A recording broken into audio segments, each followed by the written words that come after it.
James Hamilton for MMA UK, joined via Skype by Jamie Faulding. Cheers for coming on, Jamie. No problem, mate. So Jamie's on to have a chat with us today. Jamie's obviously got a big fight coming up, pro debut, and that's in Cage Steel 23 on the 13th of July against Oscar Ownsworth. So the date is fast approaching now. Just before we jump in and speak about your current fights, there's a few things I wanted to chat to you. First thing is, you're probably going to be what I'm going to ask is about the video of yours that sort of grew arms and legs and got a bit viral. I mean, quite a big thing, the fact it even made it onto Robin Black's 1 minute breakdown. So as a fighter, that must be pretty cool, because that's a pretty good thing you got on. Yeah, it was crazy. I mean, to be honest with you, it was one of those things where I'm just going to stick my charger in, mate. I think it's no problem. Take your time, mate. Yeah, it was one of those things where, I knew it was a good knockout. I knew it was a good shot. But then the following day, it was just going crazy with all the shares and the likes and stuff. And then it sort of died down a bit. But then another page would share it, and then it died down, and then another page, and then it was I think it was quite a few months after the breakdown. Yeah. And then I just remember my Instagram just sort of just blowing up, and yeah, it was crazy, and it was good to see, like you say, someone of sort of like Robin Black's sort of standard just breaking it down and talking about the kick, and it was fantastic to see. Like, really enjoyed it. And Robin's one thing is his breakdowns are not only technically very sound, very good at breaking down, but he's quite funny in the way he breaks it down as well. So I'm just going to get your take on it. The way Robin broke it down is, obviously you've gone in with the side kick quite low, and you went in a few times. Obviously got your opponent's attention, then went high, perfectly, I might add. It was almost like a full split. You went and straight on the chin. So talk me through that. Was that going through your mind? Is that what you were looking just to get that set up, waiting for the moment? Yeah. To be honest with you, it was sort of like I was sort of eyeing that from the first sort of start of it, So and it's all from chamber, so it's all from, and to like you say, Robin Black pretty much broke it down, pretty much on the money. So it was pretty perfect with the way he talked about it. And it was just, you bring the chamber up, a few shots to the body, and then you bring the chamber up and you sort of throw a few feints with it. And because you've already done a couple to the body, the fear is, I don't want to get kicked in the body again. So the hands drop, and then that's when the shot comes through. And as Robin Black said, it was like bing. Yeah, exactly. It just hit right on the money. It was pretty perfect. Yeah.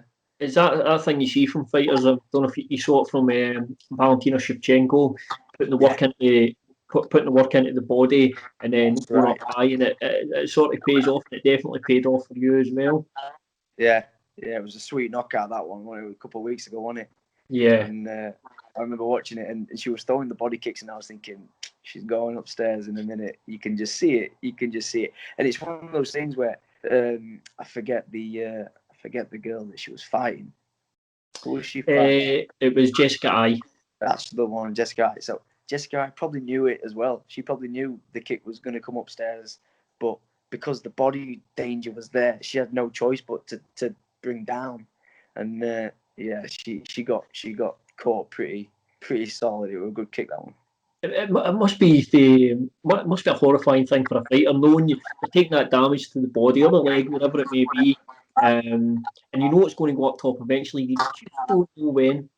Yeah, that's it. It's just a guessing game. You're thinking every time the leg gets brought up, you're kind of thinking, is this the one? Is this the one? Is this the one? And you've got to guess right, otherwise you end up on the floor, Yeah, well, that's it. It's unfortunately in a lot of occasions, and you're fighting Valentina Shevchenko, your opponent wakes up on the floor going, I guess that was the one then. That was the one, yeah. I should have maybe blocked high. So, again, obviously, you're moving on to your pro debut here. You've got a winning record at amateur, undefeated at amateur. You had a bit of a break in your amateur career, so you went 3-0, took a break, come back, and then you've extended that to 5-0. So just tell us a wee bit about the break you had in between, and was there any particular reason for that? Yeah, in the third fight in that first stint of 3, I dislocated my shoulder. So it was around about 10 seconds into the fight or something like that. We got into a bit of a scramble, and I've picked him up and I've gone for the slam. And as we were going for the slam, it was just the wrong positioning of my head, and my head was going to hit the floor with his body on top. So I put my arm out, which obviously you shouldn't do, but in the moment and my arm dislocated, and my shoulder was just rolling around in the joint, and obviously in the moment, bit of adrenaline. The pain wasn't crazy, but it hurt. But it was more I could feel the shoulder just sort of like rolling around. It wasn't in. Luckily, I managed to sort of stay on top. Just stayed in north south, just sort of gathered my senses, and then I was able to take the back and get the choke around about 30 seconds after it happened. And once I got the choke and the fight was done, then the sort of pain just came, just flew in. And so that's the reason for the break. I mean, it took a bit of time for the healing process, but it's come back. And to be honest with you, it's one of those things where I feel like it's stronger now than what it was before the injury, because of all the rehabilitation, all the strength and conditioning I've gone through. So yeah, it's strong now. Yeah. Because And it got to the point where I wanted to get back in there, and that last year was then. yeah, and I mean, there's come with dislocation, I would think as well, because it's one of those injuries where sometimes you can end up being more susceptible. Was there a sort of mental recovery for that as well, to get yourself back in there and I guess grappling again, and because you really need to test it and see where it's at. Was there ever any issues or concerns there? Yeah, of course. I mean, once it had healed and stuff, and we'd gone through all the rehab, every time I was rolling, it was kind of like, we would get into positions, and my arm would be not in danger as such, but just sort of like in a bit of a awkward position. And I was always in, oh, what if what if it goes in, or what if I hurt it? But it's sort of withstood every sort of test I've gone through, and it's strong throughout wrestling, my jiu-jitsu, my striking. I'm able to throw it again. That was another one where, like you say, you sort of have reservations, and I was kind of thinking, what if I throw the shot and my arm just kind of falls out as I throw the shot? Yeah, but it's kind of withstood the test, and it's super strong now. Yeah. and obviously, I guess then you've made that decision. I'm assuming not on your own, to move from the amateur ranks to the pro ranks. Can you tell us a wee bit about what was the ultimate deciding factor in going from amateur to pro, and was that a conversation you had with your coaches? Yeah, I mean, it's obviously like I say, I've had these 2 fights since I've come back, but I've got the 3 fights beforehand. So I've fought, been fighting a long time, and I just felt like it was the right time for me. My coaches said it was the right time. I just won the amateur belt on cage steel, and I kind of felt it was the right time, and everybody that I came in contact with, whether it be fans or other fighters, and other fighters that I respect their decision, and I respect their sort of views and stuff. They were all sort of saying to me, also, when are you going to go pro? When's you going to take that step? People like Jack Grant, who I train with, he was one who was asking, and Scott Askham, KSW champ, he's doing amazing at the moment, and he was another one who was like, oh, when you're taking that step. And I kind of think, if these guys think I'm ready, my coaches think I'm ready, I think I'm ready, then I must be ready, So we did it. Yeah, because it is a big step, especially for amateur fighters like yourself who are looking to have a future in this sport. Sometimes people rush to move, but I guess if you feel the time's right, then it is. And the other thing as well, you're preparing now for a pro fight. How has that differed much from how you would normally prepare from your amateur fights? If I'm being honest, no. I mean, I train as hard as I possibly can for every fight, whether it's a kickboxing fight that's a 2-minute round, or if it's a MMA fight, a 3-minute round, or my jiu-jitsu fights that are 8-minute rounds. I train for just constant hard work, and obviously there is the different elements in the pro game with the elbows as such, and the different things in that sense, but in my opinion, it doesn't make that much of a difference. It's an extra weapon that you've got, whereas when you're training for the fight, the main thing is just making sure that you're working as hard as possible. The techniques will come, the techniques, the movement, that'll all come naturally with the training. But in terms of preparation, it's all been the same, working hard and getting on the mat, ready to go. Yeah, and just as well, moving into pro, obviously, like you said, there, you do get to open up a bit more of your arsenal of weapons. Is that something you're looking forward to, having the opportunity to throw those elbows and just the extra things you can do in the fight? Yeah, definitely. I mean, I feel like it's, it just adds a whole different element. There are those elbow shots that you can throw in the clinch up against the cage, those little short shots on the ground.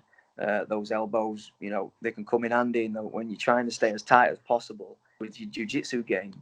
You don't need to posture up as much to throw a punch, because you can do your arms obviously half the length. You can use that weapon there, so it does help, definitely. I'm looking forward to seeing how it goes, and hopefully I'm the one dishing them out and not taking them. well, that's it. We've just seen an example of some fierce elbows and the Cage Warriors title fight at the weekend. Oh, no, tell me about with it. Frost Houston, and we've got you on. I'll get your thoughts on that. I mean, have you ever seen anything crazier in the sport than how that fight finished?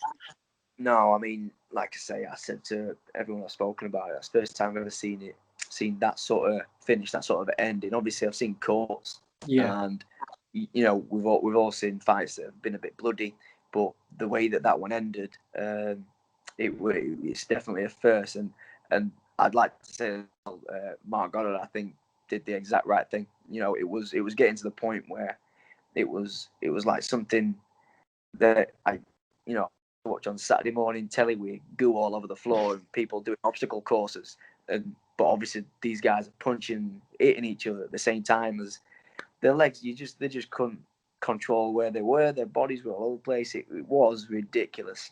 And Mark made the right choice. He made the right decision, and I'm glad he did that, because you might have had another ref who would have maybe let it carry on, and who knows what could have happened. So yeah, I'm happy that was the decision made by Mark, and it was a great fight. I'm looking forward to watching the rematch and see what happens with that, because it was a good fight. It was a close fight. Yeah, potentially a rematch in the UFC is what they're talking about. And when you see, like, you've got Cage Warriors now who seem to be like the main feeder in Europe to go to the UFC. When I look at Cage Steel and I see some of the guys that are regularly competing on that show you're competing on, it seems to be Cage Steel are getting really talented fighters through the door. So how good a promotion for you is it to fight in Cage Steel? Oh, it is. It's wicked. I think it's one of the top shows in the country, in my opinion. Bar like you said, your Cage Warriors, all those like your Bama, when these types of shows that have been around a long time, they'll always be sort of like up there. But when it comes to all the other shows, there's a hell of a lot of other MMA shows, and I feel like Cage Steel is up there, if not probably the best one of that tier. Definitely in the north. It's a great show, and this next event at Sheffield Arena, it's just taking that next step to that next level. And like you say, there's always top guys on it. It's a good show. I'm looking forward to competing on the show. And like I say, at Sheffield Arena, it's a great venue, so I'm excited for it. Yeah, it's really good crowds down at Cage Steel as well. So it gets almost like guys like yourself, it gets you ready for that. So it's almost like a ladder now in MMA. You can sort of see a career path from promotions like Cage Steel to Cage Warriors, and then obviously beyond. Obviously, speak a wee bit about your opponent. How much do you know about your opponent? Do you pay much attention to the opponent going into the fight? Yeah, definitely. I always pay attention and I always take a look because I feel like if there's the option to find out as much as you can about the opponent, then you can find out what you can about the opponent. It's like an F1 racer going into a race and not looking at the track. Yeah. You're going to look at it. So I've had a look at him. I've watched his fights. He seems to be a really talented fighter. I'm looking forward to it. He's got a lot to bring to the fight. I think it'll be a good fight. Obviously, I hope it's not a good fight. I hope it's a quick one. But if it is a good fight, if it's a grueler, then I'm up for it. But ideally, we're going to try and see it off early doors. But yeah, he's good. And what I like about him as well is everything that I've seen of him. He seems to be really respectful, which is so important because I feel like the way that the game's going now, people have seen what's happened with running your mouth and talking, and they kind of think that's the route to go. Which, don't get me wrong, if you want to go that route. But I feel you should always be respectful to whoever it is that you're fighting, whoever it is that you're training with, whoever's teaching you. Just that element needs to always be there. And he seems to be respectful, beginning, end of the fight, whether it's a win or a loss for him. He seems to have the right attitude towards it. So, yeah, happy with that. Yeah, and is that something, because it's definitely something I've noticed over the last few years. You've seen a lot of guys now trying to lean on that shit talk and think it will get them a bit further in their career. Sometimes I get it at the highest level. I understand it. I know what the guys are doing. There's big money involved, but when you look at it in the amateur ranks and stuff like that, I get there's sometimes some rivalries, but do you not think it is a bit strange sometimes when you're seeing maybe a guy making his debut or he's had 2 amateur fights talking shit, and it's really, it's kind of like exactly like you say. It's like, mate, what you doing? That stuff will fly when you're in Vegas, and like you say, you maybe top at Bill, and there's thousands and thousands of people tuning in on pay-per-views and turning up to the weigh-ins and things. Yeah, it sounds good, do it, but like you say, sometimes people are like Facebook messaging and all this sort of crap, and you kind of think, mate, what you doing? It's a silly one, but yeah, that's definitely not the way I like to operate. No, I'm personally myself. I'm overly fond of shit talking, especially when it's very cringy. I.e., Henry Cejudo kind of hurts my soul when I see that a wee bit. When he bangs that snake on floor, yeah. Yeah, I'm kind of like, yeah, it's just one of them. Like you say, I'm gonna bring no names up, but when you bring that up, it pops into my mind. I just think to myself, like, he's banging that snake on floor. I'm thinking, God, what is this? Is it, is this UFC or is it WWE? Exactly. I think for guys like yourself who are in the position you're in, make a pro debut, obviously try to build your name. You're fortunate enough you've had that really good viral video going about through an amazing piece of skill. Let me add on to that. I think for guys like yourself, it's about showing what you can do and about showing how talented you are. And you seem you seem to understand that, I would imagine. That's it, yeah. I'm not bothered about trying to chat my way to the top. I'll just keep on having fights and keep on trying to perform and keep on trying to impress people, and the more people I impress, the higher up I go in that ladder that you were talking about earlier. And I'm aiming to get to the top of it. I feel like I can get there every time there's any event on in the top standard of shows, your UFCs, your Bellators, all these top shows. I always look at all the weights, all the fighters around my weight, and I kind of think, I would have fair with them, and I genuinely think that I would be able to reach that level, and I feel like I've got the potential to get there. I've just got to keep training, keep fighting, and get in there. Yeah, and for you at this time, then, is it about just trying to be active as a professional? Because there is a lot of opportunities in the UK at the moment, whether that be Bellator and Cage Warriors. It's not like you have to be 10-0 to get signed to a good promotion. Few good wins at professional level against good opposition can get you there. So is Is that your mindset going forward? Just trying to be active as a professional fighter? Yeah, definitely. Try and get a few fights in. Try and get as much experience as I can, and when the offer comes, because like I say, I feel like the offer will come because I know I have the tools to make it there, and I feel like people will see that, and when the offer comes, I'll take it with both hands, and I'll train hard, and I'll try and impress on that platform, you know. Just try and get as many fights as I can whilst I'm still sort of like strong and fit, because eventually it goes, doesn't it? You know, it does go. So it does. I'm already at that stage now, mate. I'm I'm already getting on a bit. But no, just last, we'll end on this. So obviously 13th of July the fight. We're less than 2 weeks out now. So just talk me through what the next 10 days or so are going to be like for you. Is there a point where you taper down the training and move away from any sparring stuff like that? Yeah. So we'll probably not spar, like actively spar next week. We'll probably have some positional sparring. That's for sure. Just keep that fitness level high. Plenty of fitness work, and obviously your jiu-jitsu and your rolling, you can get that in pretty safe without the worry of getting hit too much, unless you're with that, you know, that awkward white belt that always tends to elbow you and knee you and stuff. So I'll probably stay away from those over this next sort of 10 days. But yeah, and then just try and relax and just enjoy the moment. Obviously, the weight cut will have a factor next week, and then it'll get to fight day, and it's actually my son's second birthday on fight day, so it's going to be a nice day for me. I'm going to try and relax and enjoy that, which in a way is good because it can take your mind off of everything, you know. So I'll try and relax and spend a bit of time with my son, and then get in there into Sheffield and perform. Brilliant. Well, I won't take up too much more of your time. So, just for everybody watching this interview, just remember Jamie's fighting on the 13th of July, and that's in Cage Steel 23 at Sheffield Arena. So, can people go through you for tickets, or just go straight to the Cage Steel page?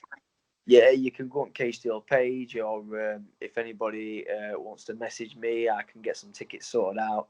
I'm hoping there's going to be a huge crowd there for me, cheering me on. I always appreciate it when any of my friends and family and my fans do turn up to the fights, because it does give you that added incentive, and it makes you. It doesn't make you work harder, but it kind of makes you appreciate the moment a little bit more sometimes. When you're about ready to go out and you hear everybody, you know who's there in the crowd watching. So yeah, I appreciate everybody that's already bought a ticket. And obviously, if anybody else wants some more tickets, then just give me a shout or go to Cage Steel and purchase the tickets. Not just for my fight, but for the entire event. There's some cracking fights on there. The pro card, I feel, is one of the best cards on around in the sort of like UK scene. I think there's like 10 or 11 pro fights, so it's going to be a good one. And Danny Mitchell making his return as well. I've seen that he's getting back in there, so there's some good names on that card. So it's definitely a show to be watching. It's definitely a fun night out for any fight fans then. Oh, definitely, 100%.